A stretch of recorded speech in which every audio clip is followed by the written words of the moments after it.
રાતના 12 વાગ્યા. મયંક એકલો રૂમમાં બેઠો, બહાર તોફાની વરસાદ. અચાનક ફોન વાગ્યો. નંબર નહોતો. હેલો. મયંક, દરવાજો ના ખોલતા. મયંક ચોંકી ગયો. કોણ બોલે છે? તું જ છું. 10 મિનિટ પછીનો. મયંક ગભરાઈ ગયો. હવે સાંભળ, કોઈ નોક કરશે. પણ એ તું નથી, એ કંઈક બીજું છે. ટક ટક. દરવાજા પર નોક થયો.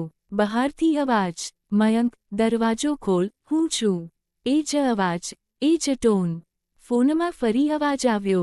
પ્લીઝ, ના ખોલતા, મેં ઓલરેડી મિસ્ટેક કરી છે. મયંક થોડા સેકન્ડ વિચાર્યો, પણ ક્યુરિયોસિટી જીતી ગઈ. તેણે દરવાજો ખોલી દીધો. બહાર અંધારું. અને અચાનક વીજળી ચમકી.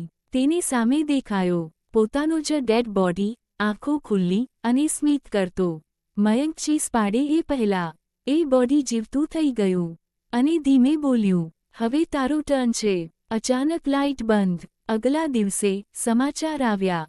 એક યુવક પોતાના ઘરમાં મરેલો મળ્યો. દરવાજો ખુલ્લો હતો. અને તેની બાજુમાં પડેલો ફોન હજુ પણ ચાલુ હતો. સ્ક્રીન પર લખેલું હતું, કોલિંગ મયંક 10 મિનિટ્સ અગો.